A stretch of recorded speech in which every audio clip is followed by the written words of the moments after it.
Things are going to get worse for the city soon, Aura told the family that night, as Nina and Niall were preparing to head out.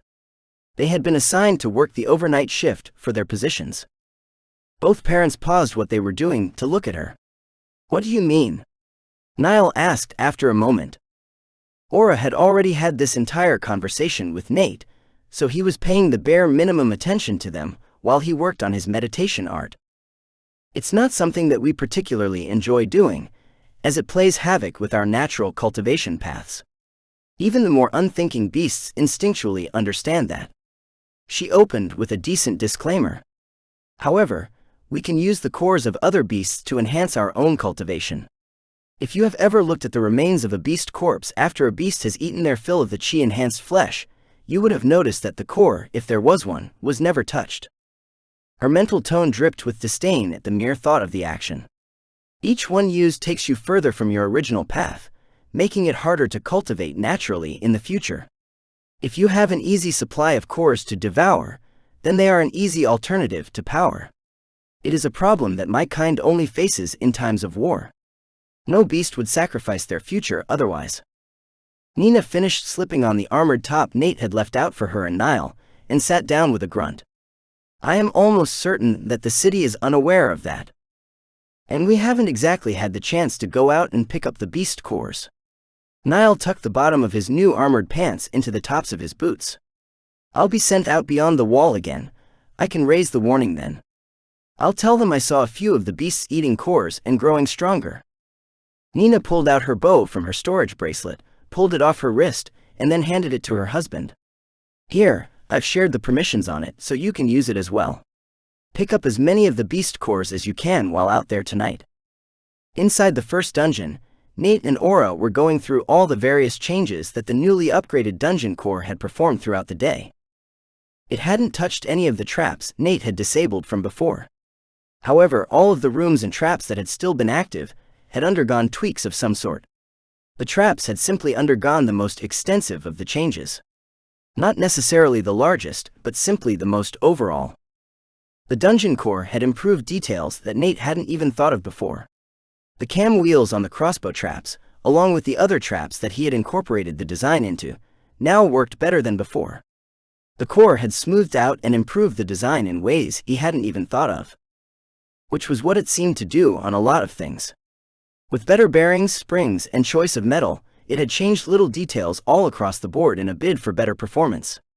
The dungeon traps had always been a strange mix of magic and logic to Nate. Where they didn't quite make sense to him, the dungeon core apparently had the recipe. The traps still weren't enough to hold back the cultivators by themselves. They could hurt and damage them, but only the crossbow trap right above the doorways had the power to kill any of them. As a result, the dungeon core had added a needed twist to the exploding rooms. The cultivators were no longer trying to actively destroy the dungeon rooms and the traps. That was the thing that had annoyed Nate the most about their intrusion. This didn't mean the dungeon was going to quit doing dungeon things though, hence the new twist. Namely, the dungeon core itself had taken control of the gas-filled sections and would detonate them on command. The resulting explosions were far more deadly than any that had come before, save perhaps the first couple.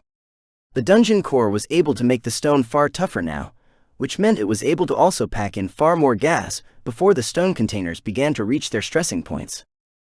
The explosions were big, and the hard stone acted as glorious natural fragmentation grenades, piercing all the flesh of those caught in its wrath. "I don't think we need to worry about the cultivators for the moment," Aura declared. "I can't wait to get the dungeon core leveled up a few times in the second dungeon as well." Nate laughed. That'll be nice, but it'll take forever at the rate we're going." Together, they approached the portal and headed down to the second floor of the dungeon. They weren't going to mess with the cultivators for the moment. Both of them wanted to warm up first and see how things were progressing down below. Contrary to expectations, the dungeon core hadn't ruined the second floor. It would have been easy for the core to completely change the floor and wipe out their hunting and practice areas. That wasn't what it had done. Instead, it did the exact same thing it had done on the first floor, only in more moderation. It improved the existing traps, thinning the number of beasts that made it through to the end. It also helped to ensure that they would be injured when they fought in the little side tunnel area Nate had made. The Dungeon Corps had understood that they didn't want the second floor trapped to the point of complete inaccessibility.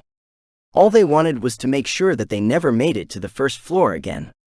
It had done that, while also making sure that they were weakened in the areas Nate and Aura used for practice. Aura wasn't exactly a fan of that last item, but Nate didn't care either way at the moment. Practice at his current level of ability was still practice. Whether the beasts were injured a little more than before or not mattered little. This time around, he wanted to try out his new crossbow and quiver. After that, maybe they would head back up to the first floor and go to work on the cultivators. How many cultivators do you think they have lost at this point? Nate asked Aura, as they watched some of the injured foreign cultivators get dragged out of the dungeon. The other groups were consistently making sure that none of the traps came back in the first couple of rooms. I'm not sure, but they haven't made any progress despite those losses. She was viewing them through her own connection to the dungeon. No matter how you view it, their operation has been very subpar and ineffective.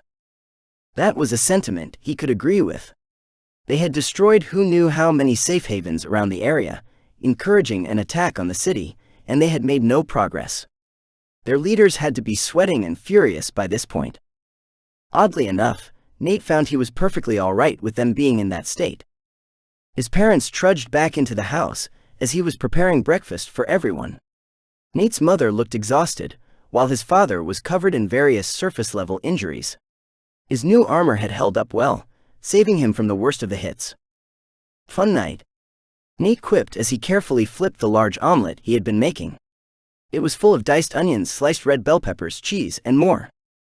Oh yeah, classical date night. The only thing missing was a car with a bench backseat. Niall muttered tiredly. Nate gagged. That's disgusting. You're my parents. You two don't have sex. As far as I'm concerned, I appeared through immaculate conception and the supreme efforts of a very dedicated stork. He smiled and pushed them both toward the table. Cleaning up their gear could wait for a few minutes. Seriously though, how was it last night? The wall took less overall damage than it did the first night, Nina told him as she put her head on the table. However, the areas that were hit took far more attacks as a result. We came close to losing a few sections of the wall during the night. They'll be reinforcing it constantly today. Nate frowned, leaning against the counter. That sounds a lot closer than I think all of us were hoping it would be. That's because it is, Niall admitted. This isn't a normal beast wave. The walls and our defenses weren't built to withstand these sorts of numbers or constant abuse. Do their numbers show any signs of shrinking at least? Maybe a little. It's hard to say. His mom told him, her eyes dragging shut against the cool surface of the table. Next to her, Niall wasn't much better. Defending the city was taking everything everyone had during each shift they worked. It had only been a couple of days, and already they were all feeling its exhaustive effects. The city wouldn't be able to hold out much longer if something didn't change soon. The omelet was divided into thirds and plated up while they continued talking. Nate had already prepared a separate piece of meat for Aura to eat, which she was doing right next to them. Niall handed Nate the keys to the car and told him to be careful before both parents tiredly dragged themselves up to bed. A minute later, their armor and other clothes came crashing down the stairs for Nate to throw in the washer. He settled himself in front of the TV to watch the news and get some work done while he waited for the call. Regular cultivators all left their shifts knowing when they would return next. As a high school student who had only just formed his corps, he was being treated as the person you called to fill in a vacancy. He was a part-timer in their eyes and nothing more. That was fine for the most part, though it did make trying to set a schedule hard. He sent off a message to Angelica and Lindsay, checking in with them both. The damage to the wall was definitely worse than the day before. There were more sections in need of reinforcing, and at least one that had come close to falling entirely. Looking out over the beast wave, it was possible to finally see an end to it. The beasts at the very back would occasionally break off and turn back toward the dimensional zone. It was a gradual process, but it was also obvious that many of the beasts had expended their anger by that point. That would have been good news, and it was. Many simply considered it too little too late. More and more of the beasts near the wall were eating beast cores that had been left lying on the ground. So, while the overall number of beasts dwindled, the strength of those that remained continued to skyrocket.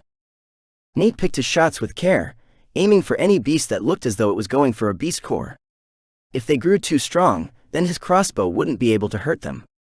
There had already been a few beasts where his energy skill attack had done little more than leave a nasty burn on them. Unless he hit them right in the eye, there was nothing he could do against those sorts of enemies. They were too strong. Instead, he had dedicated himself to ensuring that as few as possible were able to eat another beast core. He wasn't strong enough to destroy the cores, but the explosions he caused would send them flying, frustrating the beast's efforts to eat them. It was perhaps a little petty how satisfying he was finding their roars and other noises of frustration. The archers closest to him had quickly clued into what he was doing, and would use the beast's moment of distraction to poke it full of holes. A few of the weaker archers with similar explosive energy skills had taken to doing similar attacks on the cores. Frustrated beasts began to fall one after another. The stronger beasts were still a worry, but Nate didn't have the strength to worry about them, so he didn't. You worried about things that you could affect and help with, and that was it. Worrying about any more than that was only asking for an ulcer or anxiety problems.